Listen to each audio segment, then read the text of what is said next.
$5. That's what the small hand clutched inside a worn envelope as the 9-year-old girl stood at the edge of Bayfront Park, her gaze fixed on the man everyone in Sarasota feared. She knew his reputation from whispered conversations, knew he wasn't someone a child should approach. The air hung heavy with salt and humidity as the sunset painted the Gulf waters orange and gold, casting long shadows across the park's winding paths. Children played in the distance, their laughter carried away by the gentle breeze that rustled through palm fronds. Gino Falcone sat alone on an iron bench, his dark suit impeccable despite the Florida heat, his presence commanding even in stillness. No bodyguard stood nearby, yet something invisible seemed to protect the space around him from intrusion, as if the very air recognized his authority.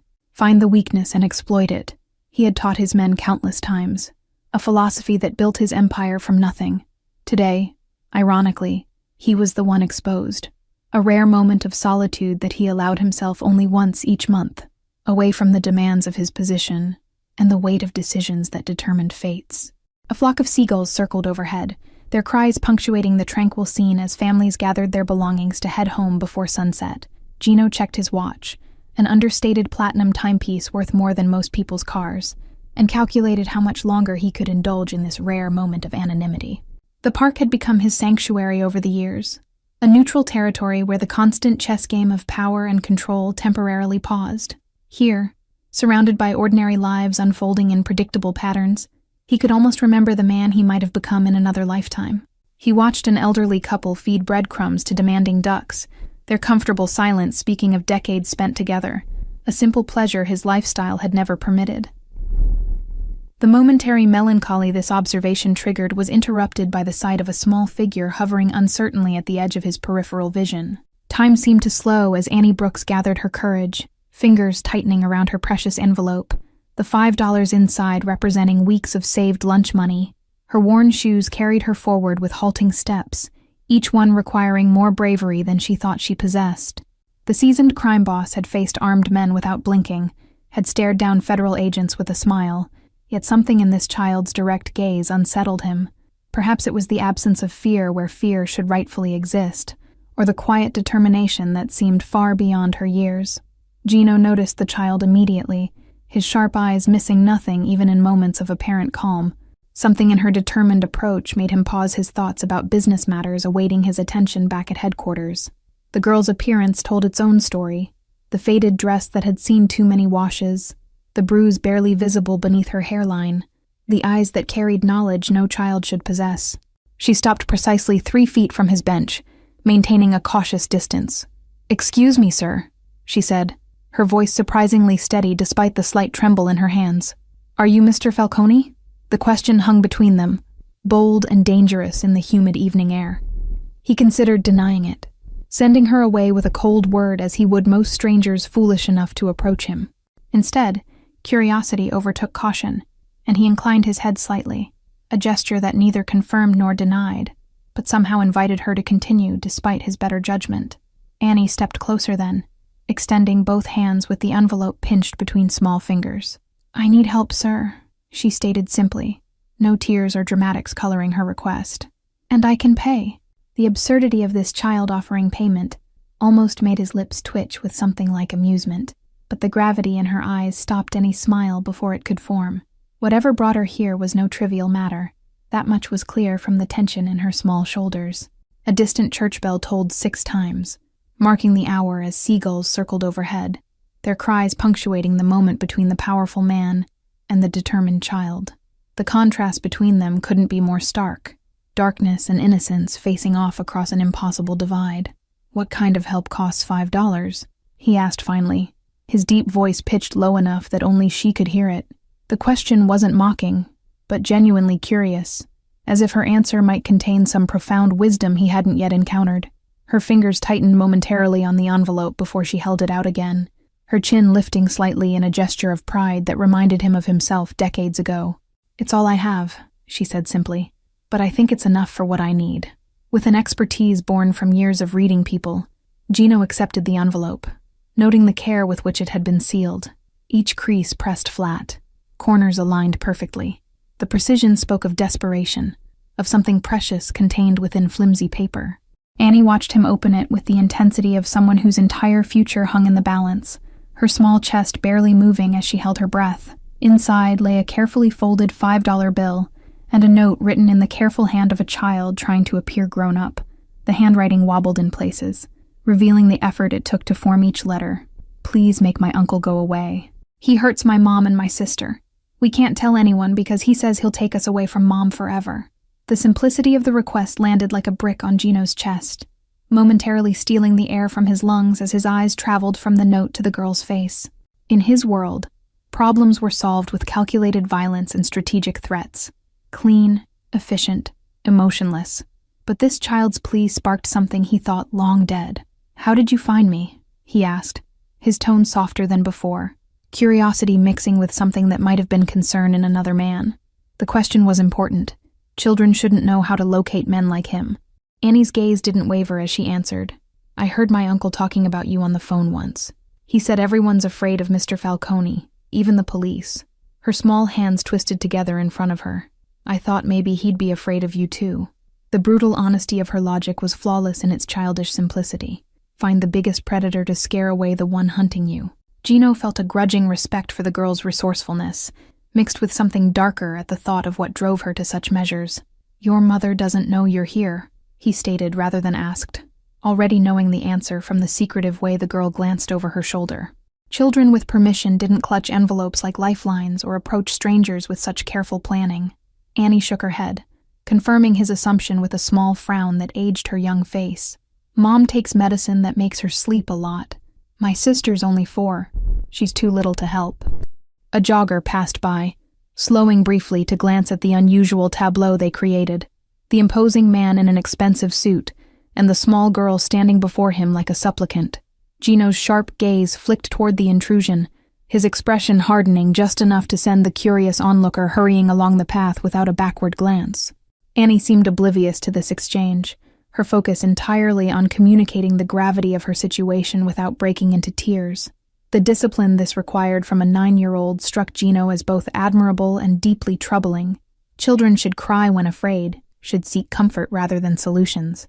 The park's sprinkler system suddenly activated in a distant section, sending other visitors scrambling with surprised laughter as water arced through the golden evening light. Neither Gino nor Annie reacted to the commotion, locked in their private negotiation that transcended the ordinary world continuing around them. The unspoken burden in those simple words, the responsibility this child had assumed, stirred something protective in the crime boss that surprised even him. Children in his world were sacred, untouchable even in the harshest business dealings, and those who violated that code rarely lived to regret it. "Where is your uncle now?" Gino asked, his tone casual, but his eyes calculating, already mentally shifting resources to gather information. Background checks would be run, surveillance established, weaknesses identified, the machinery of his organization spinning into motion from a simple question. Annie pointed vaguely toward the north, where modest apartments rose beyond the park's borders. "At work till 7. He drives trucks." The information was delivered with the clinical detachment of a child who had learned to track an adult's movements as a matter of survival. Gino folded the note carefully, sliding it into his inner pocket rather than returning it with the money. The evidence would be destroyed later, but for now, it felt important to keep this tangible proof of trust, this contract written in a child's desperate hand.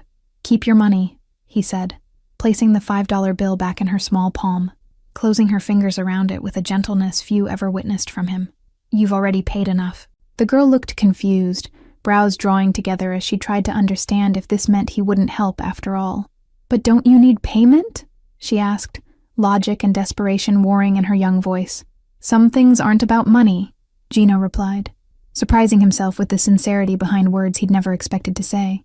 In his world, everything had a price, but staring into the hopeful eyes of this child, he recognized some debts couldn't be measured in dollars. Annie's shoulders relaxed slightly, the first sign that the armor she'd been wearing might be cracking. "Will you help us?" And she asked directly, no manipulation or tears, just the straight question of a child who had learned that adults rarely did what they promised. Gino nodded once, a barely perceptible movement that carried the weight of absolute certainty. In that moment, a contract more binding than any legal document was formed between the unlikely pair, the crime boss, and the desperate child who had sought him out. "I need to know where you live," he he said quietly, pulling a business card from his wallet and flipping it over to reveal a blank side. He extended it along with an expensive pen that cost more than most families' monthly grocery bill. Annie hesitated only briefly before taking the pen, her small hand steadier now as she carefully printed her address in the same neat handwriting from the note. The trust implicit in this action wasn't lost on Gino, who recognized the courage it required. "My uncle's name is Warren Brooks," she added, unprompted, as she handed back the card. The clinical way she offered this information revealed how completely she had committed to this path, burning bridges she was too young to fully understand. Gino studied the address, memorizing it instantly before tucking the card away alongside the note. His mind had already begun formulating plans, weighing options and consequences with the precision that had made him both feared and respected throughout Florida. "Go home now," he instructed, his tone gentle but firm. "Act normally. Don't mention meeting me to anyone. Not your mother, not your sister, not friends at school." The warning wasn't a threat but a protection, though few would believe the notorious Gino Falcone capable of such concern. Annie nodded solemnly, understanding passing between them without need for elaboration. She had approached a dangerous man and set dangerous things in motion. Even at 9, she comprehended the gravity of what she'd done. "How will I know when it's finished?" she asked pragmatically, a question that revealed how her young mind had already considered the aftermath. This wasn't a child seeking a fairy godmother, but a strategist securing confirmation of mission completion. The question earned her a rare, genuine smile from the crime boss, appreciation flickering across his usually impassive features. "You'll know," he promised simply, knowing that in his world, such assurances were absolute. Annie held his gaze for a moment longer, searching for deceit and finding none. With a small nod that mirrored his own, she turned and walked away, her steps lighter now despite the weight of her disclosure, her faith placed entirely in the hands of a man others feared to look in the eye. Gino watched until she disappeared around the bend in the park path, her small figure eventually blending with other children heading home for dinner. Only when she was completely out of sight did he pull out his phone and press a single button. "Paolo, I need information," he said without preamble when the call connected. "Warren Brooks, truck driver, lives at the address I'm texting you. Everything. Work schedule, finances, police record, associates." The orders flowed with practiced ease, setting in motion a machine built over decades. Paolo asked no questions. None were needed when Gino used that particular tone. Immediate priority came the only clarification. Code for how quickly resources should be diverted to this task over other pressing matters in the organization. "Highest," Gino replied without hesitation, ending the call and returning the phone to his pocket. The sun had nearly disappeared now, casting long shadows across the park as families gathered their children and headed home to safe, normal lives. Back in his office overlooking Sarasota Bay, Gino studied the files Paolo had compiled with remarkable efficiency. Warren Brooks, 3 prior domestic disturbance calls, no charges filed, a gambling debt to some minor players across town, and a drinking problem poorly hidden beneath a veneer of respectability. The photographs told the story the police reports didn't capture, a home where tension lingered in every corner, where a sickly woman tried to shield her daughters from a man whose frustration manifested in tightly controlled rage. The surveillance team had captured it all through telephoto lenses and carefully placed microphones. "He keeps them locked in when he's gone," reported Bobby Westwood, Gino's most trusted security specialist. "Mother's got some kind of autoimmune condition. Medication keeps her sleeping half the day. Insurance barely covers treatments." The clinical assessment continued with the precision Gino demanded of his team. The uncle's schedule, his habits, his weaknesses, all laid out like pieces on a chessboard. What remained was simply to decide which move would bring the most definitive conclusion. Gino's finger tapped thoughtfully on the glossy photograph of Warren Brooks, a man who radiated the particular blend of insecurity and cruelty he'd seen countless times in those who preyed on the vulnerable. This wasn't a respected enemy deserving of consideration, but a common predator hiding behind family ties. "Options," he said simply, the single word launching his top lieutenants into the discussion they'd been prepared for since the first call. They understood the parameters without explanation. The solution must be permanent, but create minimal attention. Frank DeMera, his consigliere for 15 years, laid out 3 scenarios with the efficiency of a military strategist. Disappearance is cleanest, fishing accident off the Keys. Alternatively, a job opportunity out of state that he takes suddenly. Third option is a staged robbery gone wrong. The room fell silent as Gino considered, his expression giving nothing away to the men who had served him through decades of business, both legitimate and otherwise. They waited with practiced patience, knowing his decision would be final, and their execution of it would be expected to be flawless. "Not the robbery," he said finally, rejecting the violence of the option with surprising firmness. "Nothing that brings police to their door. The child has seen enough trauma." The protective note in his voice raised eyebrows among his inner circle, though none would dare comment. Bobby shifted slightly, a subtle signal that he had additional information to offer. At Gino's nod, he continued, "Brooks has a meeting tomorrow night with his bookie. Owes $15,000 he doesn't have. Could be leveraged."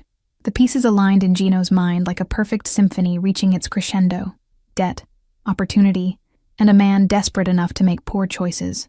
The plan formed fully realized, elegant in its simplicity and devastating in its completeness. "Buy the debt," he instructed, his decision crystallizing into action. "Then offer him a way out, a delivery job that pays enough to clear what he owes. One-time opportunity, tonight only, no questions asked." Frank understood immediately, nodding as he made notes on his tablet. "The Canadian route?" he asked, referring to a particular operation they'd used before, when someone needed to disappear permanently across international borders. Gino's eyes hardened as he shook his head once, dismissing the option that might leave loose ends. "No, the warehouse job. Make sure Cruz handles the intake. Brooks doesn't leave the building." The order was delivered without emotion, a business decision no different from any other. Bobby tapped a few keys on his laptop, nodding as information populated his screen. "His truck route ends at 8 p.m. We can intercept him at the depot, make the offer before he heads home. Everything can be wrapped by midnight." With silent efficiency, the machine that Gino had built over decades hummed into action around him. Men dispersed to handle their assigned tasks, some to secure the warehouse, others to purchase the debt, a few to ensure that Warren Brooks's digital footprint would suggest he'd been planning to leave town for weeks. The night settled over Sarasota like a velvet cloak, stars appearing one by one as streetlights flickered on along the waterfront. In his penthouse office, Gino sipped 12-year-old scotch and waited for confirmation that each piece of his plan had fallen into place. "Brooks took the bait," Frank reported at 9:17 p.m., his voice calm through the secure line. "Heading to the warehouse now with Cruz. Thinks he's picking up high-value electronics for a quick 10,000 plus debt forgiveness." Gino acknowledged with a wordless sound, ending the call and returning to the window where the city lights reflected off the dark water of the bay. He rarely participated directly in such operations anymore. His position demanded separation from the day-to-day mechanics of enforcement. Yet tonight felt different, personal in a way that business rarely did. The image of Annie's determined face kept returning to him, reminding him of another child long ago who had needed protection and found none. At 11:42 p.m., his phone buzzed with a simple text, "Delivery completed." The understated confirmation that Warren Brooks had met his end came with attached instructions for handling the truck, the body, and the narrative that would be left behind. By morning, the official story would be simple and believable. Warren Brooks, faced with mounting gambling debts and threats from loan sharks, had abandoned his family and fled the state. His truck would be found at the bus station, ticket stub to Atlanta in the garbage can nearby. The police would make perfunctory inquiries, but with his history of domestic disturbances and financial troubles, few would question his disappearance. Those who might press harder would find themselves subtly discouraged by the invisible influence Gino maintained within local law enforcement. What remained was the matter of Annie, her sister, and their ailing mother, loose ends that in any other situation would be monitored briefly, then forgotten once the primary objective was achieved. But Gino found himself unable to simply walk away from their story. "Pull together a complete medical file on Catherine Brooks," he instructed Paolo the following morning, surprising his assistant with this unusual request. "I want to know exactly what condition she has, what treatments are available, and what they cost." The information arrived within hours. Multiple sclerosis, progressive but treatable with newer medications that insurance companies classified as experimental and refused to cover. The monthly cost of effective treatment exceeded what Catherine could possibly afford on disability payments. Gino made 3 calls that afternoon, one to the director of Sarasota Memorial Hospital's neurology department, another to his most discreet real estate agent, and a third to his financial manager. Money flowed through carefully obscured channels, setting events in motion that would reshape 3 lives. Annie noticed the changes gradually at first. Her mother seemed more alert in the mornings, new medications appearing in their bathroom cabinet with labels from a specialty pharmacy. The locks her uncle had installed mysteriously malfunctioned, then disappeared altogether during a maintenance visit. The apartment manager stopped by personally to inform Catherine Brooks that a renovation project required relocating them temporarily to a ground-floor 2-bedroom in the building's newly renovated East Wing. The temporary accommodation was twice the size of their original unit, with wide doorways that could easily accommodate a wheelchair if needed. When Catherine questioned the unexpected upgrade, confusion evident in her tired eyes, the manager mentioned only a computer error in their favor, and suggested they accept before someone higher up noticed the mistake. The lower rent, adjusted due to ongoing construction noise, was recorded in a new lease signed with shaking hands. 2 weeks after Warren's disappearance, a letter arrived from a prestigious law firm explaining that Catherine had been approved for a medical research program, fully funding her treatment for 5 years. The only requirement, regular appointments with specialists who would monitor her response to the new medication protocol. Annie watched her mother's face transform as she read the letter, hope replacing resignation for the first time in years. Something tight and vigilant in the child's posture loosened slightly, though her eyes still carried the wariness of someone who expected good fortune to be snatched away at any moment. On a crisp Monday morning, a sleek black town car pulled up outside their new apartment, the driver holding a sign with Catherine Brooks, Neurology Center, printed in professional lettering. Her mother hesitated at the unexpected luxury, but the driver simply explained that transportation was included in the research program. The neurologist who greeted them at the private medical center spoke with kind authority about promising new treatments, explaining complex medical terms with patience, while a nurse entertained Annie's little sister with coloring books in the corner. No one rushed them, or treated Catherine with the dismissive tone she'd grown accustomed to from overworked clinic doctors. "We've reviewed your case extensively, Mrs. Brooks," Dr. Harrington explained, her warm voice instilling confidence. "The inflammation markers in your last blood work suggest you'll respond exceptionally well to our newest protocol. Many patients have seen significant reversal of symptoms." Annie sat quietly beside her mother, absorbing every word while appearing to focus on a magazine in her lap. She had become expert at being simultaneously present and invisible, a skill developed through years of navigating her uncle's unpredictable moods. When the doctor stepped out briefly to retrieve test results, Catherine turned to her daughter with tears shimmering in her eyes. "I don't understand what's happening," she whispered, hope and confusion battling across her features. Why would they choose me for this program? The question hung between them, unanswerable in any way that wouldn't reveal Annie's desperate gamble 3 weeks earlier. The child simply squeezed her mother's hand and offered a small smile that seemed far too wise for her 9 years. Catherine's improvement began within days of starting the new medication. Subtle at first, then unmistakable as weeks passed. She could stand longer without fatigue, her hands steady enough to braid her younger daughter's hair, her mind clear of the fog that had kept her trapped between consciousness and sleep. The world expanded around them with each small victory. A trip to the beach where Catherine sat watching her daughters build sandcastles, a parent-teacher conference Annie didn't have to attend alone, meals prepared by steadier hands that brought them together around the table, rather than eating in exhausted shifts. No one mentioned Warren's absence except during a single brief visit from a disinterested detective, who seemed satisfied with Catherine's honest confusion about her brother-in-law's sudden departure. The case file was marked low priority, and eventually shelved among thousands of other voluntary missing persons. On the first day of spring, exactly 2 months after Warren disappeared, Annie was walking home from school when a familiar black car pulled alongside the curb. The window lowered silently, revealing Gino Falcone's impassive face, watching her with that same intense scrutiny from their first meeting. "May I speak with you a moment?" he asked, the polite request incongruous coming from a man of his reputation and position. He made no move to open the door, giving her the choice to approach or continue walking. Annie hesitated only briefly before stepping closer to the car, her school backpack clutched against her chest like a shield. Despite everything that had happened, the miraculous improvements in their lives, she had never expected to see him again. "Your mother is doing better," he stated, rather than asked, his eyes studying her face for confirmation. The genuine interest in his tone suggested this information mattered to him personally, not merely as confirmation of a completed transaction. Annie nodded, caution warring with the gratitude she couldn't express directly. "The doctors say she might be able to work part-time soon," she offered, the words carrying the weight of a miracle in their simple declaration. Gino nodded once, satisfaction briefly softening his features before he resumed his customary blank expression. "There's a scholarship fund at your school," he said, changing subjects abruptly.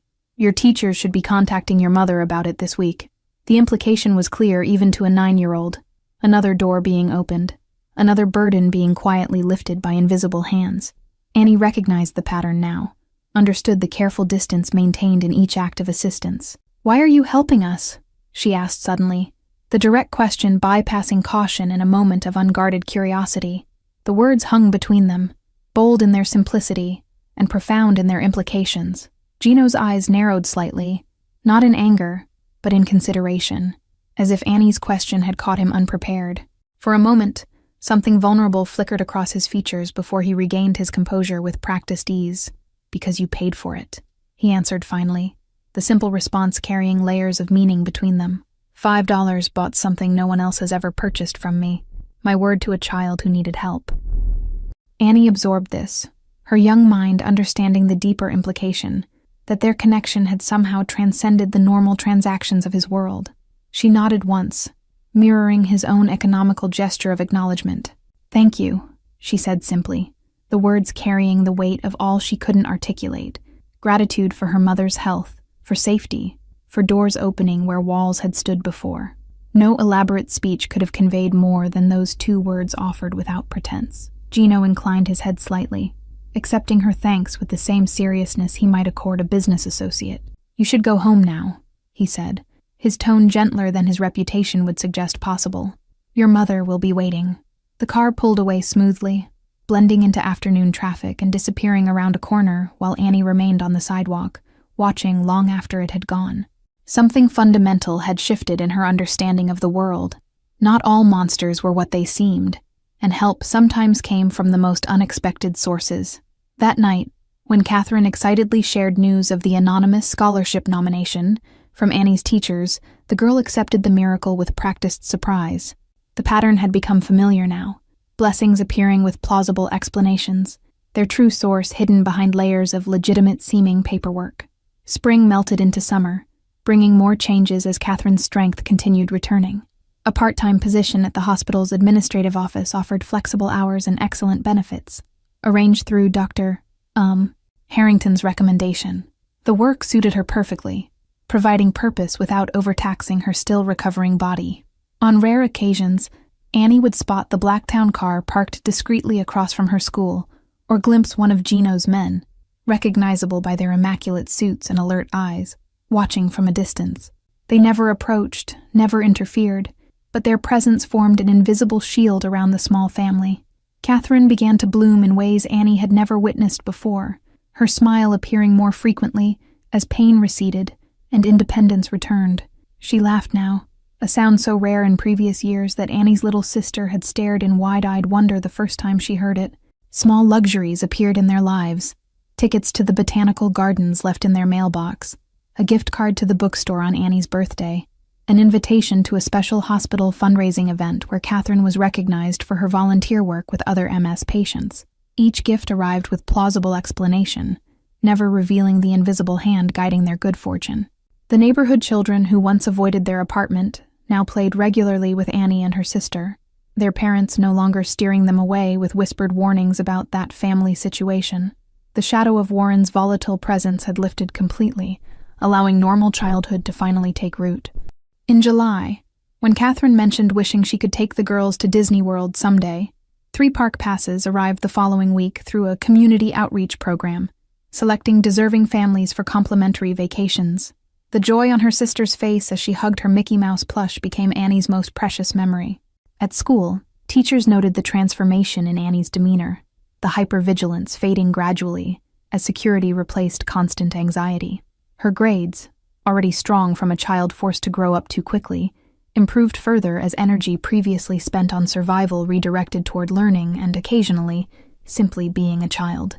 The world began to make sense in a new way, not as the arbitrary, cruel place where her uncle's rage could destroy everything without consequence, but as a complex ecosystem where even the most dangerous predators sometimes protected rather than hunted the vulnerable. The lesson shaped her understanding of power and its purposes. Sometimes at night, Annie would stand at her bedroom window overlooking the quiet street below, wondering if someone watched over them even then. The thought brought comfort, rather than fear, a reversal of everything she'd been taught about strangers and danger. When 4th grade began in September, Annie found herself placed in the advanced learning program, her uniform provided through district funding, along with a laptop for special projects. Her mother beamed with pride at the parent orientation, standing straight without the cane that had been her constant companion for years. During a fall festival at the school, Annie glimpsed Gino across the courtyard, watching her receive an academic award, with the same intensity he'd shown in the park months earlier. Their eyes met briefly, his slight nod conveying approval, before he disappeared into the crowd, his presence unnoticed by anyone else. October arrived with cooling breezes and the 1-year anniversary of Catherine's participation in the medical trial. Her doctors marveled at her progress, declaring her case study material for a groundbreaking paper on new treatment protocols, another layer of legitimacy added to the narrative crafted around their changing fortunes. The phantom pains that had once kept Catherine bedridden now appeared only rarely, allowing her to advance to full-time work at the hospital. Her confidence grew alongside her physical capabilities, transforming her from a victim of circumstance into a woman reclaiming her power one day at a time. "Mom, can we invite Grandma for Thanksgiving this year?" Annie asked one evening as they prepared dinner together. Another normal activity that had once been impossible with Catherine's trembling hands. The question represented more than a holiday plan. It was about reconnecting with family that Warren had systematically isolated them from. Catherine paused, surprise giving way to thoughtful consideration. "I think that's a wonderful idea," she replied finally, her smile carrying the weight of reclaimed possibilities. "I'll call her this weekend." Bridges once burned began rebuilding as Catherine cautiously reconnected with friends and family who had drifted away during Warren's reign of isolation. Each renewed relationship strengthened the foundation of their new life, creating networks of support beyond the invisible protection Gino had established. Annie's little sister, no longer the frightened toddler who hid in closets when heavy footsteps approached, blossomed into a cheerful kindergartner with a passion for painting. Her artwork covered their refrigerator, bright colors and smiling figures that told the story of their transformation better than words ever could. The apartment that had once felt like a prison now buzzed with the energy of healing and growth. Friends visited for dinner, neighbors stopped to chat in the hallway, and the constant undercurrent of fear that had once permeated every moment gradually dissolved into memory rather than lived experience. On a crisp November afternoon, as Annie walked home from debate club practice, the now familiar black car appeared beside her. This time, the rear door opened in clear invitation, Gino's expressionless face visible in the shadowed interior. After a moment's hesitation, Annie slid into the leather seat, backpack clutched on her lap, as the door closed silently behind her. The car moved smoothly into traffic, creating a private bubble where time seemed suspended between past and present. "Your mother's doctors report excellent progress," Gino stated, breaking the silence with his characteristic directness. "The treatment is working better than expected." The information confirmed what Annie already knew, but revealed something more important. He was still monitoring their situation personally. Annie nodded, more comfortable in his presence now, though still aware of the unusual nature of their connection. "She's talking about going back to college next year," she offered, sharing this precious dream as proof of how far they'd come. To finish her nursing degree. Something like approval flickered across Gino's features, quickly masked behind his usual reserve. "Education is important," he said simply, the banal statement carrying the weight of endorsement from a man whose opinion had reshaped their world. They rode in comfortable silence for several blocks before he spoke again, his tone casual yet carefully measured. "There's a house becoming available near your school. 3 bedrooms, small yard, good neighborhood. Your mother might want to inquire about the rental listing next week." Annie recognized the familiar pattern. Opportunity presented as coincidence, help offered with plausible deniability.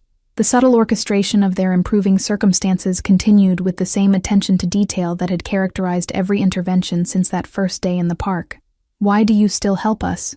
she asked, the question direct in the way only children can manage.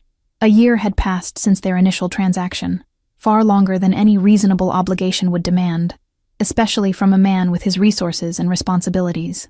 Gino considered her question with genuine reflection, his gaze fixed on some middle distance beyond the car window. When he finally answered, His voice carried an authenticity rarely revealed to anyone in his world. Because watching your family heal reminds me that some things can be fixed. The simple admission revealed more about the man than perhaps he intended, that beneath the calculated exterior and fearsome reputation lived someone who recognized the value of restoration. In his world of power and consequences, their small family represented something precious, proof of positive change. "Will you keep watching over us forever?" Annie asked, the question simultaneously childish in its scope and profound in its implications. She had come to understand the protection surrounding them, invisible but ever present in the background of their recovering lives. Gino's lips curved in the ghost of a smile, the expression transforming his severe features momentarily. "Not forever," he answered honestly, "but until it's no longer necessary. Some investments deserve protection." By December, Catherine's application for the nursing program had been accepted with a merit scholarship covering tuition and books. The letter arrived on crisp university letterhead, bearing the signature of the dean, and congratulations for her exceptional personal essay about overcoming adversity. The move to the house Gino had mentioned happened seamlessly, the rental price mysteriously below market rate due to the owner's preference for long-term responsible tenants. Light flooded through windows that faced a small backyard where Annie's sister could play safely within the privacy of a wooden fence. Christmas approached with a joy previously unknown in their household.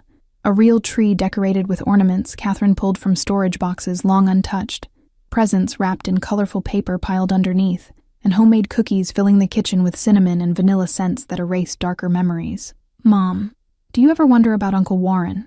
Annie's sister asked innocently one evening as they hung stockings on the mantel. The question froze Catherine momentarily before she recovered, kneeling to meet her younger daughter's curious gaze. "Sometimes," she answered carefully, honesty tempered with age-appropriate truth, "but mostly I'm grateful for our life now." The simple statement encompassed years of suffering and relief without dwelling in either, a testimony to Catherine's own healing beyond the physical. Annie remained silent during this exchange, her knowledge a burden she carried alone yet without regret. The weight of her decision that day in the park had matured her beyond her years, but watching her family thrive made any price worth paying. On New Year's Eve, as fireworks burst over Sarasota Bay, Annie stood on their front porch watching colors bloom across the night sky. A familiar black car rolled slowly down their street, pausing briefly opposite their house before continuing onward, a silent acknowledgement of endings and beginnings. The spring semester brought Catherine's return to academia, her schedule carefully balanced between classes, work, and family time. The determination in her eyes as she studied late into the night reminded Annie of the strength that had always existed beneath the pain and medication-induced fog. A letter arrived in March, addressed formally to Miss Annie Brooks, the envelope heavy cream stock that spoke of importance before it was even opened. Inside lay an invitation to apply for a prestigious private school scholarship program for exceptional students showing remarkable potential. Catherine marveled at the opportunity, while Annie recognized the familiar handwriting in the signature, though the name belonged to the school's admissions director. The pattern continued, doors opening through seemingly legitimate channels, their benefactor's influence invisible to anyone who wasn't looking for it. The acceptance letter came 3 weeks later, along with details about the uniform requirements, book list, and orientation schedule. That evening, after Catherine had called relatives to share the exciting news, Annie slipped away to her bedroom window and looked out at the quiet street below. As if summoned by her thoughts, Gino's car appeared at the corner, moving slowly past their house in what had become a familiar ritual of distant guardianship. This time, however, it stopped directly in front, the rear door opening in clear invitation. Annie glanced toward the living room where her mother and sister were laughing over a board game, then quietly slipped out the front door. The night air carried the scent of jasmine as she approached the waiting vehicle with confident steps, no longer the frightened child clutching $5 in a desperate gamble. "Congratulations on your acceptance," Gino said, when she settled into the seat beside him. No pretense of coincidence colored his statement. They had moved beyond such charades in the private space they occasionally shared. Annie nodded, accepting both the congratulations and the acknowledgement of his role in creating the opportunity. "Thank you," she said simply, the words encompassing far more than the school acceptance. Gratitude for everything their lives had become under his distant protection. Gino studied her face with that same intense scrutiny from their first meeting, though now he seemed to be measuring growth rather than desperation. "You're different," he observed, not unkindly. "Stronger." The assessment pleased her more than any conventional compliment could have. Recognition of resilience from someone who understood its true value. "My mom says we're all stronger now," she replied, sharing this piece of Catherine's wisdom as a gift he might appreciate. Something softened in Gino's expression, a rare glimpse beneath the armor he presented to the world. "Your mother is a remarkable woman," he acknowledged, respect evident in his tone. "She's built something important from difficult circumstances." Annie recognized the deeper message in his words, that while he had removed obstacles and provided opportunities, Catherine's determination had transformed potential into reality. The distinction mattered, preserving her mother's agency in their story of recovery. "Will I see you again after I start the new school?" she asked directly, curious about the parameters of their unusual connection now that life had stabilized. The question acknowledged the evolutionary nature of their arrangement, from desperate plea to something neither could easily define. Gino considered this with genuine reflection, his answer careful and honest. "Less often, perhaps, but I'll be watching your progress." The statement carried no threat, only the assurance of continued interest in her development, something between mentorship and distant guardianship. As Annie prepared to return inside, Gino reached into his jacket pocket and withdrew a small velvet box. "For your 10th birthday next week," he explained, placing it in her palm with uncharacteristic hesitation, a reminder that some investments pay unexpected dividends. Inside lay a delicate silver bracelet bearing a single charm, a tiny key with a diamond chip catching the streetlight. The symbolism wasn't lost on Annie. Keys opened doors, created possibilities, represented freedom from locks that once confined. "Remember that your future is yours to build now," Gino said quietly as she admired the gift. "My part was simply removing what stood in your way." The humble assessment of his role revealed a wisdom Annie would only fully appreciate years later. Thank you for joining us on this emotional journey of courage and unexpected protection. If this story touched your heart, please share in the comments where you're watching from around the world. Don't forget to like, subscribe, and share this video with someone who needs a reminder that help sometimes comes from the most unexpected places. Your support keeps these stories coming. 7-year-old Mia pressed her small palm against the dusty oak cabinet in the orphanage office, accidentally triggering a hidden compartment while cleaning as punishment for sneaking cookies after bedtime. Yellowed papers spilled onto the worn linoleum floor, their edges crisp with age and secrets long buried by the Philadelphia Child Services System. Her curious fingers traced over the official-looking document with a strange seal, stopping abruptly at a name written in bold letters beside biological father, Joseph Bernardi, a name she'd heard whispered by staff when they thought no children were listening. The adults always fell silent when she entered the room, their expressions shifting from fear to forced smiles. Mrs. Palmer, the head administrator, had always told Mia that her parents were unknown, casualties of circumstance who couldn't be traced in the system. Yet here was a name, an identity, a piece of her puzzle that the adults had deliberately kept hidden from her small hands and questioning eyes. Tucking the papers carefully into her unicorn backpack, Mia returned to her dormitory room, heart pounding like a trapped bird against her ribs.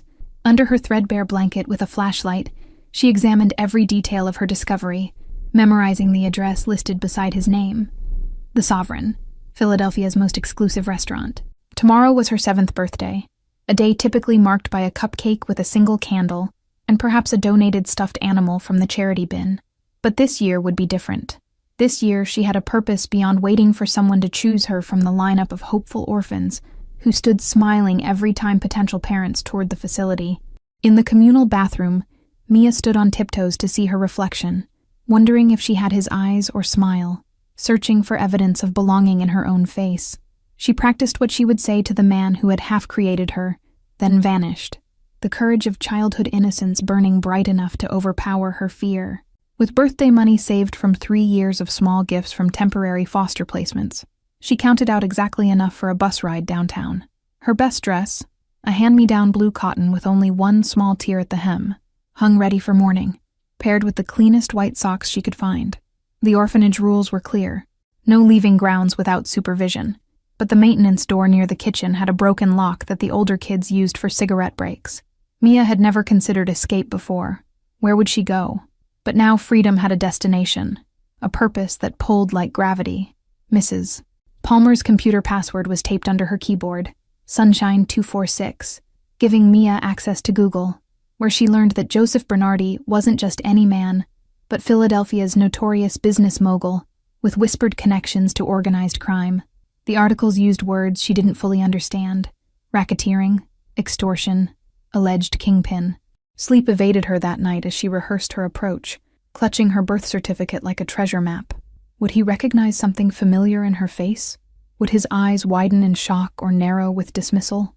The unknowns twisted in her stomach like eels, but determination burned brighter. As dawn broke across the orphanage windows, Mia dressed carefully, combing her dark hair with water to tame its wildness, and pinching her cheeks for color like she'd seen in an old movie. The other children still slept, unaware that their quiet companion was about to challenge the city's most dangerous man with nothing but truth as her weapon. Her small hands trembled as she folded the documents into her pocket, smoothing them with reverence. This paper was more than legal jargon. It was the only connection to her origins, proof that she hadn't simply materialized from nothing, that somewhere in this vast city was blood that matched her own. Mrs. Palmer would begin morning check at precisely 7:15, giving Mia exactly 12 minutes to slip through the maintenance door and disappear into the morning bustle of Philadelphia. Fear and excitement battled in her chest as she tied her scuffed shoes, each breath a countdown to the moment her life would forever split into before and after. Slipping past the night guard who dozed at his desk, earbuds pumping music into his distracted mind, Mia pushed against the heavy metal door leading to freedom. The cool morning air rushed against her face, carrying the promise of answers and the threat of heartbreak in equal measure. The neighborhood awakened around her as she walked briskly toward the bus stop, rehearsing her words one final time. "My name is Mia, and I found your name in my adoption papers." Simple, direct, undeniable, the perfect weapon wielded by a child with nothing left to lose and everything to gain. The Sovereign restaurant gleamed like a jewel box, all polished brass and crystal chandeliers that scattered rainbow light across marble floors, where Philadelphia's elite dined on 12-course meals that cost more than Mia's entire yearly allowance. Through plate-glass windows, she observed men in tailored suits and women dripping with diamonds, wondering which one might share her blood and bone. Her heart hammered against her ribs as the maitre d' blocked her entrance with a practiced smile that didn't reach his eyes. "I'm sorry, little one, but we don't serve unaccompanied minors," he said, his gaze already drifting past her to more profitable potential patrons. "I'm not here to eat," Mia replied, voice steady despite her fear. "I'm here to see Mr. Joseph Bernardi on important business about his family," she added, mimicking the authoritative tone Mrs. Palmer used when speaking to difficult social workers. The restaurant fell into expectant silence as Joseph Bernardi's weekly lunch was interrupted by tiny footsteps approaching his corner table, where he sat surrounded by serious men with bulges beneath their jackets. His security detail tensed, hands moving instinctively toward concealed weapons as the small intruder marched toward their boss. "Sir," his bodyguard murmured, "there's a situation." But Joseph raised his hand in a gesture that immediately silenced the table, his eyes narrowing as he studied the determined child who had somehow penetrated his carefully guarded sanctuary. Something in her stance, the set of her jaw, tugged at memories he couldn't quite place. Mia didn't wait for permission to speak, pulling the crumpled papers from her pocket and placing them directly beside his $300 bottle of wine. "My name is Mia," she announced, her voice carrying across the hushed restaurant, "and I found your name in my adoption papers as my biological father." Joseph's face remained impressively neutral as he glanced down at the documents, though the slight tightening around his eyes betrayed his shock to those who knew him well. His companions exchanged wary looks, hands still hovering near weapons, uncertain how to proceed when the threat came in the form of a child claiming blood relation.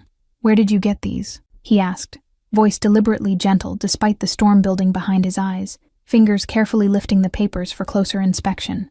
The restaurant around them hummed with curious whispers as Philadelphia's elite witnessed the unfolding drama at Table 7. Time seemed suspended as Joseph Bernardi stared at his own signature on a document he had never expected to see again, dated 8 years prior during a brief affair with a woman whose name he had deliberately forgotten. The girl's eyes, deep brown with flecks of amber, were unmistakably reflections of his own, genetic echoes that couldn't be denied. "Everyone out," he commanded suddenly, not raising his voice but infusing it with such authority that even strangers dining across the restaurant instinctively gathered their belongings. Within minutes, the Sovereign stood empty except for Joseph, his closest guards, and the small girl whose existence had just upended his carefully controlled world. "Sit," he instructed, gesturing to the chair beside him rather than across the table, a subtle but significant choice that didn't escape his watchful security team. "Tell me how you found these papers and how you found me," he continued, signaling for water and a menu for his unexpected guest. Mia climbed onto the plush velvet chair, her feet dangling above the floor as she recounted her discovery with the straightforward honesty unique to children. She spoke without fear or agenda, simply laying truth on the table between them like the precious currency it was in Joseph's shadowy world. "I've been at Harmony House Orphanage since I was a baby," she explained, accepting a glass of water from a nervous waiter. "Nobody ever mentioned you, but I found these papers yesterday when I was being punished for taking extra cookies after bedtime." As Mia spoke, Joseph studied her features with growing recognition, the shape of her nose, the determined set of her jaw, the way her left eyebrow arched slightly higher than her right when asking a question. These were his own traits, reflected back at him through the lens of innocence, undeniable proof sitting before him in a faded blue dress. The day after their meeting, a delivery van stopped outside Harmony House, unloading packages addressed to Mia, clothes from exclusive boutiques, books beyond her reading level but matching interests she'd mentioned, and a handwritten note on heavy cream stationery. The staff exchanged worried glances, recognizing the infamous Bernardi family crest embossed on the packages. "A birthday present from a distant relative," Joseph had written, careful to use language that wouldn't immediately trigger alarms with child services, while including a burner phone pre-programmed with a single contact labeled Dad. The word felt strange on the paper, foreign and threatening, yet somehow right in a way he couldn't articulate. Mrs. Palmer's suspicious gaze followed Mia as she carried her unexpected treasures to the shared dormitory, the administrator already composing emails to her superiors about unexplained gifts appearing for a previously unremarkable orphan. Something significant had changed, and changes in the careful ecosystem of child services rarely boded well. Charlotte Reeves, 27, and already burning out after 5 years as a social worker in Philadelphia's overburdened system, noticed the new clothes immediately during her monthly visit to Harmony House. Designer labels on a 7-year-old orphan raised red flags that her training couldn't ignore despite her crushing caseload of 64 children. "These are very nice things, Mia," she observed casually, noting how the child's fingers instinctively covered the phone hidden beneath her pillow. "Did someone special give them to you recently?" she asked, maintaining a friendly tone while her mind cataloged potential trafficking scenarios they'd warned about in training. Mia had prepared for questions, constructing a story about a charity event where she'd been selected for special gifts, but something in Charlotte's gentle eyes inspired unexpected honesty. "I found my real dad," she whispered, her small voice carrying the weight of a secret too heavy for her young shoulders. The social worker kept her expression neutral despite alarm bells ringing in her head, allowing Mia to continue her story without interruption, while mentally drafting the emergency protocols she would need to implement. Children constructing fantasy family scenarios wasn't unusual, but designer clothes appearing from nowhere certainly was. When Mia produced the documents with Joseph Bernardi's name clearly listed, Charlotte's professional composure nearly cracked, recognition flashing across her face before she could mask it. Every social worker in Philadelphia knew that name, the untouchable businessman whose charitable foundation funded half the city's programs, while rumors of his other enterprises circulated in hushed break-room conversations. "I see," Charlotte said carefully, processing the implications of this revelation while maintaining a reassuring smile for Mia's benefit. "And have you spoken with Mr. Bernardi since finding these papers?" she asked, already planning the sequence of calls she would need to make once safely back in her office. Philadelphia's most dangerous man now had a connection to Charlotte's most vulnerable ward, a combustible combination that threatened to explode beyond the containment of normal protocols and procedures. The system was designed to protect children from ordinary dangers, not from men whose names made seasoned police officers nervous. That evening, as Charlotte researched Joseph Bernardi's background from her small apartment, a black SUV with tinted windows parked across the street, its occupants watching her windows with predatory patience. The game had changed, boundaries redrawn, and Charlotte now operated in territory where social work credentials offered no protection against forces that operated beyond legal constraints. The burner phone under Mia's pillow lit up at exactly 8:00 p.m., a text message appearing with a simple question that belied its complexity. "What's your favorite ice cream flavor?" The answer would set in motion a chain of events that would irrevocably alter 3 lives, caught in an unlikely intersection of innocence, power, and duty. Meanwhile, Joseph sat alone in his penthouse office, staring at a photograph hastily retrieved from sealed records by associates paid to ask no questions. The image showed an infant Mia on her birthday, tiny and red-faced, already wearing the determined expression he'd recognized across a crowded restaurant 7 years later. The notorious businessman who controlled Philadelphia's underworld found himself facing the one threat he had never anticipated, not rivals or federal agents, but a small girl with his eyes who had unwittingly broken through every defensive wall with nothing but a birth certificate and unshakable conviction of belonging. Charlotte accessed the secure government database from her cubicle, fingers hovering nervously over keys as she searched Joseph Bernardi's records far beyond what her clearance technically allowed.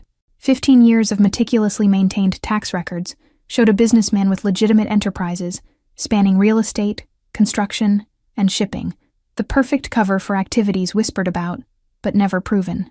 A colleague paused by her desk, eyebrow raised at the high-profile name on Charlotte's screen. "Careful with that one," he warned, voice low and serious.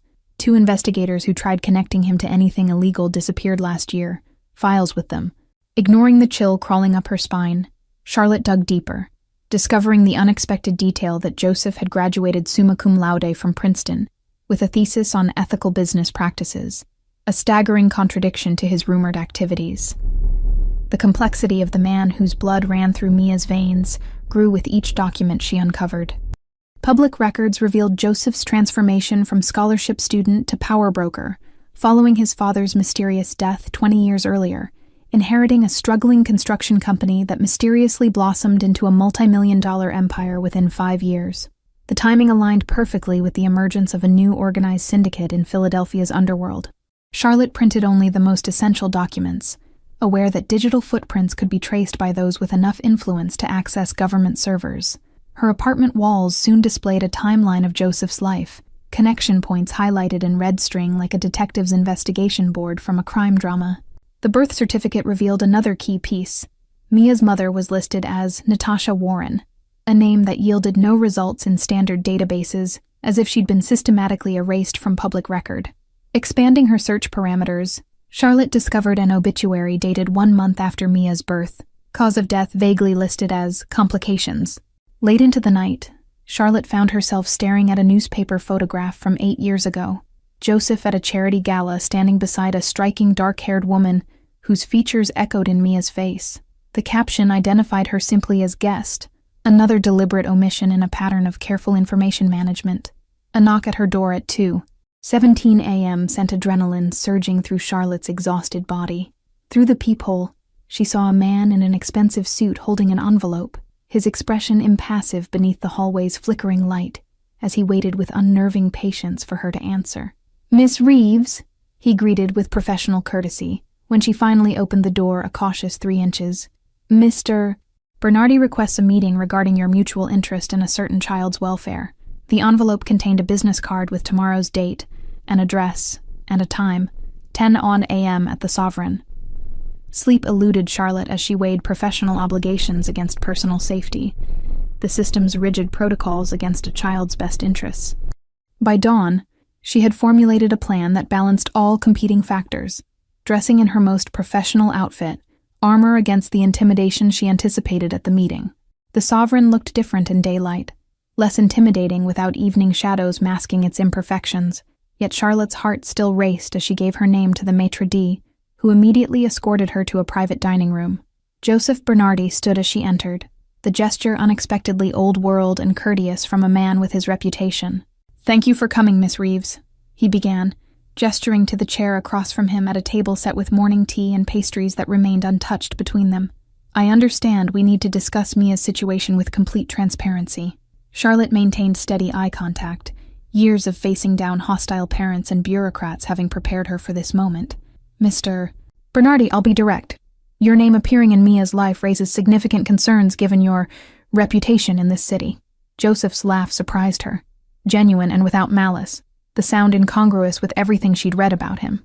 "My reputation varies greatly depending on who you ask," he replied, pouring tea for them both with practiced grace that spoke of genuine breeding rather than acquired mannerisms. "Let me be equally direct.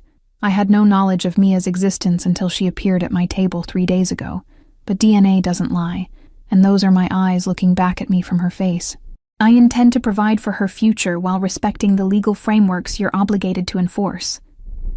The park bench offered neutral territory for their first official meeting, Charlotte sitting slightly apart, as Joseph awkwardly presented Mia with an elaborate dollhouse that the child examined with critical precision.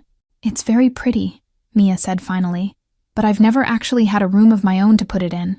Her innocent observation hit Joseph with unexpected force, a reality check delivered without guile that penetrated deeper than any business negotiation or threat he'd ever encountered. The man who controlled half of Philadelphia's economy found himself speechless before a 7-year-old's unvarnished truth. "Perhaps we could get ice cream instead," he suggested, glancing at Charlotte for permission, his usual commanding presence replaced by an almost comical uncertainty. The social worker nodded, observing this unexpected vulnerability with professional interest that was quickly becoming personal curiosity. Watching Joseph carefully cut Mia's sundae into manageable bites while answering her rapid-fire questions about his childhood pets revealed dimensions to the man that no background check could uncover. His patient explanations about why giraffes have long necks betrayed an intelligence that could have flourished legitimately under different circumstances. "Do you have other kids?" Mia asked between bites of chocolate ice cream, the directness of childhood cutting through social niceties to the heart of what she really wanted to know. "Am I your only one? Or do I have brothers and sisters somewhere?" Joseph's expression shifted subtly, pain flickering across features trained to reveal nothing in high-stakes negotiations. "You're my only child," he answered softly, adding with unexpected honesty, "I never thought I'd be anyone's father." Charlotte found herself smiling, despite her professional reservations, as Mia proceeded to explain, with solemn authority, everything Joseph needed to know about proper fatherhood, based on books she'd read and movies she'd seen during orphanage movie nights. His rapt attention to this lecture seemed genuinely respectful, rather than patronizing. Their weekly meetings expanded from park benches to museum visits, where Joseph displayed surprising knowledge of Renaissance art that captivated both Mia and Charlotte. The social worker found herself taking mental notes, not just for her case files, but for personal interest, as the notorious businessman revealed himself as unexpectedly cultured and thoughtful. "My father insisted I study classical education, alongside more practical matters," Joseph explained, when Charlotte commented on his detailed knowledge of 16th-century sculpture techniques. The brief shadow crossing his face at the mention of his father revealed complexities Charlotte found herself increasingly curious to understand. Mia flourished under the attention, her school performance improving dramatically, while her nightmares about abandonment gradually subsided, according to reports from Harmony House staff. The transformation was measurable in data Charlotte carefully documented, building a case file that increasingly supported continued contact. "He's teaching me chess," Mia announced during her monthly assessment, proudly demonstrating a complex opening move with confidence that had been absent 3 months earlier. "He says it helps with strategic thinking, which means planning many steps ahead instead of just what's happening now." The court-mandated psychological evaluation confirmed what Charlotte already suspected. Mia's emotional well-being was significantly improved by the structured relationship with her biological father. The therapist's report noted decreased anxiety, improved peer relationships, and healthier attachment patterns developing. Charlotte's supervisor raised skeptical eyebrows at the glowing reports, pen tapping against the desk calendar during their review meeting. "You understand who this man is, Reeves? What he's allegedly involved with? The department can't afford any scandal if this blows up." "I understand the concerns," Charlotte replied carefully. "But I also understand that a child who previously had no one now has someone willing to move mountains for her welfare. The data supports continued supervised visitation with appropriate safeguards in place." The court ultimately agreed, granting Joseph limited visitation rights under Charlotte's supervision, a ruling that triggered whispers throughout Philadelphia's legal community. Judge Anderson's statement acknowledged the unorthodox nature, while prioritizing the child's demonstrable improvement, setting precedent that would be examined in law schools for years to come. Charlotte noticed it first during their 7th supervised visit, the way Joseph's gaze lingered on her when Mia was distracted by ducks in the park pond, something warm and appreciative replacing his usual guarded expression. The realization sent an unprofessional flutter through her chest that she immediately attempted to suppress. Professional boundaries existed for good reasons, particularly with someone whose file contained suspected connections to activities that had funded the very criminal organizations Charlotte fought against through her work. The irony wasn't lost on her, as she caught herself admiring his hands while he helped Mia feed the ducks. "You're different than I expected," Joseph remarked, as they watched Mia run ahead on the path, maintaining careful distance while allowing the illusion of independence that 7-year-olds crave. "Most people in your position would have blocked any contact, taken the safe bureaucratic route." The compliment warmed her despite professional caution, his genuine respect for her judgment, more flattering than the expensive thank you gifts she'd already declined twice. "Most people in your position wouldn't submit to background checks and court supervision just to spend time with a child they never knew existed." Autumn leaves crunched beneath their feet as an unexpected, comfortable silence fell between them, the afternoon sun casting golden light across the park that transformed ordinary scenes into something from an impressionist painting. Charlotte found herself relaxing into the moment, her usual hypervigilance temporarily suspended. "Would you consider having dinner with me sometime?" Joseph asked suddenly, his usual confident demeanor replaced by an almost boyish uncertainty. Not here. Not as Mia's father and caseworker, but just as Joseph and Charlotte. The question hung between them, laden with complications neither could fully articulate. Professional ethics, personal safety, the weight of his reputation, and her responsibility. Charlotte's hesitation wasn't rejection, but careful consideration of a decision that could alter multiple lives, including her own. "I can't," she finally answered, voice gentler than intended, betraying feelings at odds with her words. The ethical implications alone would compromise Mia's case, not to mention department regulations about personal involvement with clients' families. Joseph nodded with unexpected grace, acceptance rather than challenge in his response. "I understand and respect your position," he said simply. No manipulation or pressure following her refusal. Another surprise from a man rumored to take whatever he wanted regardless of obstacles. That night, Charlotte dreamed of parallel lives, one where Joseph was simply a successful businessman with no shadows in his past, one where she wasn't bound by professional ethics that prevented personal connections with clients' families. The fantasy was more disturbing than comforting when morning light brought reality back into focus. Her colleague Pauline noticed the change in Charlotte's demeanor during their shared lunch break, raising an eyebrow over her salad as Charlotte checked her phone for the third time. "Either you've got a new man, or the Bernardi case is getting more complicated than you've admitted." "It's nothing," Charlotte insisted too quickly, the heat rising to her cheeks betraying her words. "Just making sure I don't miss any messages about tomorrow's visitation schedule changes." The truth hovered unspoken between professional obligations and personal desires, that Charlotte found herself looking forward to these supervised visits beyond professional interest, that Joseph's insightful observations about art and literature had become highlights in otherwise monotonous weeks. When her apartment was broken into that Friday night, nothing taken but files clearly searched, Charlotte's first thought wasn't to call police but to call Joseph, a realization that terrified her more than the violation of her home. The lines between professional judgment and personal feelings had blurred dangerously without her permission. Joseph arrived within 20 minutes of her call despite living across town, his presence commanding as he spoke quietly to the responding officers who suddenly became much more attentive to the case. His protective stance beside Charlotte felt simultaneously comforting and alarming, evidence of power that operated outside normal channels.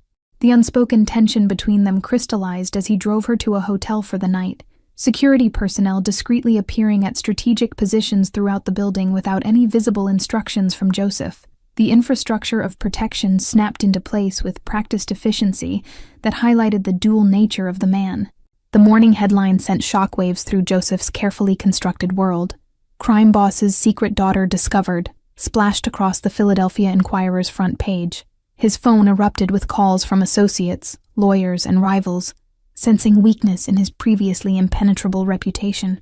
"Get Mia and her caseworker secure immediately," he ordered his most trusted lieutenant, voice deadly calm despite the hurricane of consequences already forming. "Use the contingency protocols, full protection detail, no digital communication until I personally clear it." Charlotte's supervisor placed her on administrative leave pending investigation into her questionable judgment regarding the Bernardi case. Professional disgrace paled compared to her fear for Mia's safety now that the connection had been publicly exposed. The orphanage transformed overnight, security personnel in suits replacing friendly volunteers, as Joseph's invisible influence extended protective boundaries around his daughter. Mrs. Palmer watched with wide, frightened eyes as cameras were discreetly installed at all entrances. Across town, Anthony Piscini, Joseph's longtime rival for control of Philadelphia's port operations, studied the newspaper with calculating interest. Find everything on the girl and the social worker, he instructed his intelligence team. Leverage points, weaknesses, anything we can use. Charlotte's phone rang precisely once, a burner number displaying on her screen that connected her to Joseph's secure communication network. Meet our mutual friend at the Liberty Bell entrance in 30 minutes, a voice instructed before disconnecting, the coded message immediately clear. The black SUV waited exactly where promised, windows tinted beyond legal limits, driver anonymous behind dark sunglasses despite the overcast day. He's waiting for you both at the safe house, the man explained, handing Charlotte a sealed envelope containing new identification documents. Mia sat silently in the back seat, uncharacteristically subdued as city blocks blurred past the windows, her small hand clutching the stuffed penguin Joseph had given her. Are the bad people trying to hurt my dad? She finally asked, child's intuition cutting straight to the heart of their situation. The safe house defied Charlotte's expectations. Not an anonymous apartment, but a charming farmhouse an hour outside Philadelphia. Motion sensors disguised as garden ornaments dotted the landscape, while cameras masqueraded as birdhouses among ancient oak trees. Joseph waited on the porch, expression grim as he scanned the horizon before allowing his attention to focus on their arrival.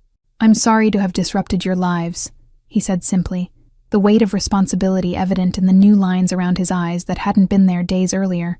Inside, maps and surveillance photographs covered dining room walls while communications equipment blinked silently from what had once been a breakfast nook. Pacini's people have been watching the orphanage for 3 days, Joseph explained, pointing to time-stamped images of suspicious vehicles. What happens now? Charlotte asked, professional training temporarily overridden by the immediate reality of their situation. The ethical boundaries of her career seemed suddenly meaningless against the tangible threat surrounding them, regulations and protocols useless paper shields. Joseph's answer was interrupted by his phone's distinctive tone, his expression darkening as he read the incoming message. Pacini's making his play sooner than expected, he said, voice tight with controlled fury. He's petitioned the court for emergency removal of Mia from both the orphanage and my visitation. An unmarked sedan pulled into the driveway, delivering a distinguished silver-haired man carrying a briefcase, who Charlotte recognized immediately as William Hayes, former district attorney. His presence confirmed the gravity of their situation more than any threat assessment or security protocol could have. We have approximately 48 hours before Pacini's legal maneuvers force a court response, Hayes explained after introductions, spreading documents across the kitchen table. Once that happens, the system will follow protocols that will ultimately expose Mia to significantly greater danger. Charlotte paced the farmhouse living room, legal and ethical frameworks colliding in her mind as she processed the impossible choice before her. You're asking me to help you betray your entire organization, testify against people who would kill you without hesitation, and enter witness protection? Insurance policies serve multiple purposes, Joseph replied, sliding a leather portfolio across the table, its contents meticulously organized with the precision of a man who had spent decades preparing for potential betrayal. These records document every transaction, every connection, every player in Philadelphia's underground economy. Hayes examined the documents with professional assessment, occasionally nodding as particularly damning evidence emerged from the carefully preserved records. This would dismantle 3 major criminal networks across the eastern seaboard, including significant portions of your own operations, Mr. Bernardi. Morning light filtered through farmhouse curtains, illuminating Mia as she slept on the sofa, exhausted from fear and confusion that no 7-year-old should ever experience. Her vulnerability crystallized the situation for Charlotte with painful clarity. Professional ethics meant nothing if they failed to protect those most in need. The FBI has a specialized unit for high-value informants, Hayes continued, voice deliberately neutral, despite the extraordinary nature of their discussion. They can establish new identities, relocate you to literally anywhere in the country, create background histories that will withstand any scrutiny. Charlotte struggled with the implications, her career dedicated to working within systems that now seemed incapable of protecting a child caught in extraordinary circumstances. You'd abandon everything you've built, all your power and influence, just to keep her safe and in your life? Joseph's gaze never left his sleeping daughter, something profound shifting behind his eyes that transformed his entire demeanor, from powerful crime boss to something more fundamental. None of it matters compared to her, he said simply. The FBI agent arrived at dusk, helicopter landing in the adjacent field, rather than risking ground transportation that could be tracked or intercepted. Agent Prescott entered without ceremony, her no-nonsense demeanor cutting through tension as she assessed the room's occupants with practiced efficiency. Mr. Bernardi's offer is unprecedented in scope, she stated after reviewing the evidence Hayes had prepared. The Justice Department is prepared to offer full immunity and comprehensive witness protection in exchange for testimony and evidence leading to the dismantling of the Pacini network. Charlotte recognized the deliberate omission. Joseph's own organization would inevitably collapse as collateral damage from his testimony, a sacrifice understood but strategically unmentioned in official negotiations. The calculation in his eyes confirmed he recognized this unstated reality. The transition must happen immediately, Prescott continued, unfolding maps and documents across the farmhouse table. Once Pacini realizes what's happening, every asset he controls will be deployed to prevent Mr. Bernardi from testifying, including corrupt officials within multiple agencies. Joseph nodded without hesitation. Decades of built power surrendered in a single gesture. I need 30 minutes to set final protocols in motion, after which my lieutenant will implement contingency plans to protect our remaining legitimate operations and employees. What happens to Mia during this transition? Charlotte asked, professional concern overriding personal confusion about her own role in this extraordinary situation. The system isn't designed for circumstances like these, and her legal status remains under Child Services jurisdiction. Agent Prescott turned to Charlotte with unexpected directness. That's where you come in, Ms. Reeves. We need someone with legal authority over the child who understands the situation and can maintain continuity of care during transition to witness protection. Someone Mia trusts. The implication hung unspoken between them. Charlotte would need to abandon her career, her identity, her entire life built in Philadelphia to accompany them into witness protection. You have 30 minutes to decide, Prescott stated without pressure or judgment, simply acknowledging the reality of their timeline. 3 months later, Charlotte stepped onto the porch of a modest suburban home in a Midwestern town whose name she was still learning to pronounce correctly. The neighborhood around her bustled with ordinary activity. School buses, commuters, joggers with dogs, a normality that sometimes felt surreal. Joseph, now known as Paul Weber, widowed financial consultant, emerged from the front door to join her, their morning ritual of shared silence before Mia awoke, becoming increasingly comfortable. The man who once commanded an empire now found satisfaction in making pancakes shaped like animals for his daughter's breakfast. The school called yesterday, Charlotte mentioned, still adjusting to her new identity as Laura Weber, Paul's sister-in-law who had moved in to help raise her niece following her sister's tragic passing. Mia's teacher wants to recommend her for the gifted program based on her test scores. The transformation in their lives extended beyond new names and locations.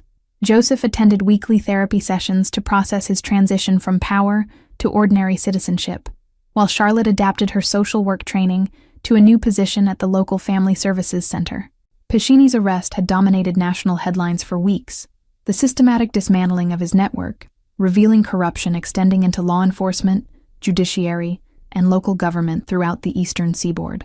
Joseph's testimony, delivered remotely with identity concealed, had provided the final evidence needed to secure convictions. Mia thrived in her new environment. Initial confusion about their sudden relocation transformed into excitement about new opportunities and experiences. Her natural resilience allowed adaptation that the adults sometimes struggled to match, her acceptance of their unusual family configuration unburdened. The neighbor invited us to their barbecue this weekend, Joseph mentioned, the ordinary nature of the invitation still novel to a man accustomed to elaborate security protocols surrounding any social engagement. The kids from Mia's class will be there, and apparently their potato salad is legendary. Charlotte smiled at his deadpan delivery. The subtle humor that had emerged as Paul developed distinct from Joseph's necessarily guarded personality. The man who had ordered executions now worried about proper etiquette for neighborhood gatherings and whether homemade contributions would be appropriate. I've been thinking about something, Charlotte said carefully, the weight of her consideration evident in her tone.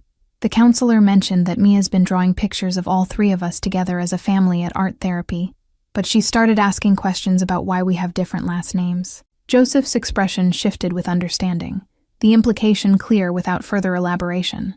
Their unusual arrangement had evolved beyond its original parameters of necessity and duty, becoming something neither had anticipated when they'd fled Philadelphia under federal protection. I've been considering the same questions, he admitted, the vulnerability in his admission striking from a man who had once calculated risk with cold precision. Not just for Mia's sake, though her stability remains my primary concern, but because these months have shown me possibilities I never believed existed. Their conversation paused as Mia burst through the front door in pajamas decorated with dinosaurs, her hair wild from sleep, as she announced immediate breakfast requirements with the authority of childhood. The discussion would continue later, but its significance hung between them with promise rather than threat. In the kitchen, Joseph expertly flipped pancakes while Mia set the table with mismatched plates, their domestic routine a stark contrast to the danger that had forged their connection. Charlotte watched them, this improbable family created from crisis and choice rather than convention. As autumn leaves drifted past the windows of their modest home, the former crime boss taught his daughter to calculate the proper ratio of maple syrup to pancake, while the former social worker prepared for another day at the Family Services Center, where her experience helped other children find stability amid chaos. The photograph on their mantel showed the three of them at Mia's school carnival, ordinary smiles in an ordinary moment that belied the extraordinary journey that had brought them together. Their story, of an orphan girl who found her father through courage and chance, of unlikely connections forged in crisis, continued to unfold. Thank you all for following this incredible journey from Philadelphia's underworld to this heartwarming new beginning. I'd love to know where you're watching from. Drop your location in the comments below. If you enjoyed watching how Mia's courage changed 3 lives forever, don't forget to like, subscribe, and share this video with someone who appreciates stories of redemption and unconventional families finding their way. Your support helps me bring more powerful stories just like this one.